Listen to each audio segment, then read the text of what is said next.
ധർമ്മപ്രമാണം. ധർമ്മപ്രമാണ വ്യൂവേഴ്സ്ക്ക് എല്ലാവർക്കും സ്വാഗതം. ചില ഗ്രാമങ്ങളിൽ ശാസ്താപ്രതി നടത്തിട്ട് 4 മണിയാകും சாப்பாடு போடுறதுக்கு. இது ശരിതാനാ? இந்த சாஸ்தாபிரதியை பற்றி கேட்டால், சாஸ்தாபிரதி ഉള്ളത് പുരാണങ്ങളിലുള്ള കഥയെ അടിസ്ഥാനപ്പെടുത്തി വന്നിരിക്കുന്ന ഒരു ആചാരമാകും കോവിലുകളിൽ. ധർമ്മശാസ്ത്ര പൂർണ്ണ പുഷ്കലാംബ സമേത ഹരിഹരപുത്ര സ്വാമിയോട് പൂജയായിട്ട് അപ്പടി പண்ற അല്ലേ? ശബരിമല അയ്യപ്പനെ മനസ്സിൽ വിചാരിച്ചിട്ട് അപ്പടി ആരാധന പண்ற ധർമ്മശാസ്താവേ ഇല്ല, ധർമ്മശാസ്ത്ര എന്നുള്ള ഒരു ശിവനോട് അവതാരമായിട്ട് അപ്പടി പண்ற இப்படி எல்லாம் புராணங்களை அடிസ്ഥാനപ്പെടുത്തിയുള്ള ஆச்சாரமாகும். நீங்க சொன்ன இந்த சாஸ்தா பிரதி எന്നുള്ളത് மெயினா പാലക്കാട് மாதிரிയുള്ള അഗ്രഹാരങ്ങളില് இல்ல കേരള மாதிரிയുള്ള പാലക്കാട് തമിഴ് സമ്പ്രദായത്തിലെ തൊട്ടിൽ இருக்கிற ചില അഗ്രഹാരങ്ങളിലേക്കും இந்த சாஸ்தா பிரதி എന്നുള്ള വിധി നടക്കുന്നത്. சாஸ்தா பிரதியில முக்கியமா ஓரோருத்தர் அந்த ஆச்சார பிரகாரம் எப்படி பண்ணின்னு வந்தாலோ அதே மாதிரி பண்ணின்னு இருக்கா.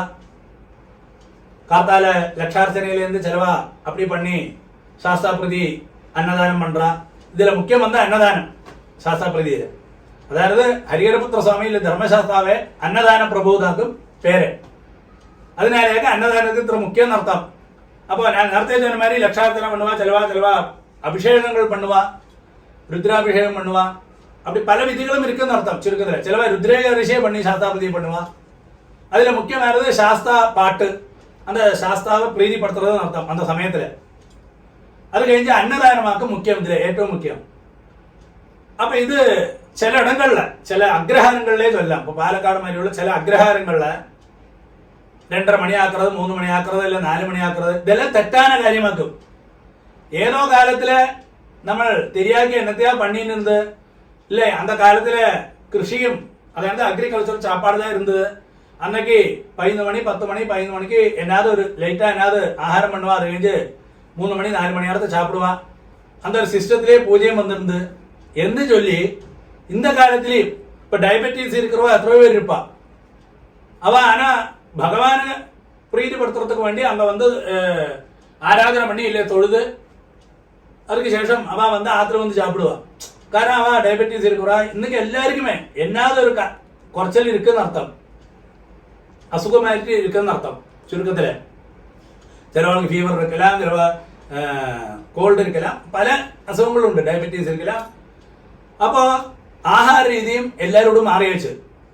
அதுக்கு അനുസരിച്ച് വേണം നമ്മ இந்த ആരാധനയെ കോവിലെ இப்படி മാറ്റണമെന്ന്, ആഹാരത്തോட രീതിയെ മാറ്റണമെന്ന് ഒരിക്കലും ചൊല്ല മാട്ടേ. ஆனா அதுக்கெல்லாம் கொஞ்சம் கொஞ்சம் നമ്മൾ കാലത്തൊക്കെ അനുസരിച്ചുണ്ട് ഫോർവേഡാ പോയിട്ട് இருக்கிற அந்த കാലത്തൊക്കെ അനുസരിച്ചുണ്ട് இந்த 3 മണിയാക്കുന്നത് 4 മണിയാക്കുന്നത് சாப்பாடு எல்லாம் തെറ്റാன കാര്യമാക്കും. அப்படி வந்து 4 மணிக்கு 3 மணிக்கெல்லாம் சாஸ்தாபிரதியோ அன்னதானமோ பண்ணிட்டு ஒரு பிரயோஜனம் இல்லை. அதுக்கு முன்னாடி பண்ணட்ட காரியங்கள ஏர்லியரா தொடங்கி ஒரு உற்சவமான நமக்கு தொடங்கலாம். அதுக்குள்ள பிரயோக விதி இருக்கு.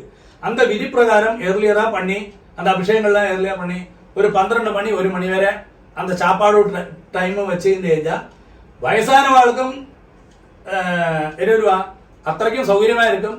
இல்லை குழந்தைகளுக்கும் இனி வரப்பட்டவாளுக்கும் அது பார்க்கறத இந்த ஆச்சாரங்களை பார்க்கறத சௌகரியமா இருக்குன்னு அர்த்தம். அல்லாக்கி இந்த காலத்திലുള്ള இனி வரப்பட்டவர்களும் இப்படியே பார்க்குற சமயத்தில் 3 மணி 4 மணி ஆறுது சாப்பிட்டு அது கழிஞ்சு ஏகദേശம் சந்தியா காலம் வரை இப்படி சாப்பாடு நடக்கிறது 5 மணி 6 மணி வரை நடக்கிறது இதெல்லாம் തെറ്റാன കാര്യം. അപ്പൊ ഇതെല്ലാം அந்த சாஸ்திரப்படி நடத்தப்பட்ட கமிட்டிக்காரு ஆலோசிக்கணும். നമ്മൾ ஏதோ காலத்தில் இருந்து அப்படி ப்ரொசீஜர் பண்ணப்பாங்களே அதுக்குள்ள என்னோட நட்டல், அதுக்குள்ள ஸ்ட்ராங்னஸ் அந்த கமிட்டிக்காருக்கு இருக்கணும். பிரசிடண்ட் ஆகாலும் செக்ரட்டரி ஆனாலும் நம்ம கொஞ்சம் சில ஆச்சாரங்கள்லாம் நம்ம மாற்றின കൊണ്ട് ഒരു തപ്പും വരാது. ഇതിലൊന്നും ഒരു തപ്പും വരാது. அப்ப அந்த 12 കാര്യങ്ങളെല്ലാം கரெக்டா பண்ணி ஒரு 12 மணி 1 மணிக்கு சாப்பாடு போட்டு அப்படி அந்த സന്ധ്യകാലം വരെ ചാപ്പാട് പോടാക്കി അപരാഹ്ന കാലം വരെ ഒരു 3 മണി വരെ ചാപ്പാട് പോട്ടി നിർത്തി அப்படி സന്ധ്യാകാലത്തിലെ ബാക്കിയുള്ള കർമാനുഷ്ഠാനങ്ങൾ പണി ശതാപ്രതിയുമായി ബന്ധപ്പെട്ട കർമാനുഷ്ഠാനങ്ങൾ പാനൽ പൂജയോ അത് തുടർന്ന് പണ്ടത് അതാക്കും അതോടെ ആചാരം. അല്ലാക്കി 4 മണി വരെ 4 മണിക്ക് ചാപ്പാട് തുടങ്ങി 6 മണി വരെ ആക്കരുത്. இப்படி ഒന്നും ചേർ തെറ്റാന കാര്യമാക്കും. ഇനി இந்த കാലത്തിൽ അതെല്ലാം ആലോചിക്കേണ്ട കാര്യമാക്കും. കാരണം ജനങ്ങളെ പുറത്തുവരേക്കാക്കും ഒരു വിശേഷം കൊണ്ടാടുക. അല്ലാക്കി 1-2 പേര് കുറിപ്പിട്ടതാ ചൊന്നം കൊണ്ടോ എല്ലാം എന്താ വിശേഷം കൊണ്ടാടുക. சுவாமி இருக்கிறதும் அனுகிரகம் பண்றதும் ஜனங்களுக்கு வேண்டி, ஜனங்கள் இருக்கிறதுனால தான் அந்த கோவிலோ அந்த பிரசஸ்தியோ உண்டாகுது. അപ്പൊ അതെല്ലാം കൂടി ചിന്തിക്കേണ്ട കാലം അതിക്രമിച്ചു. അപ്പൊ അതുதான் അതോட ആചാരം ശരിയായ രീതിയും അത്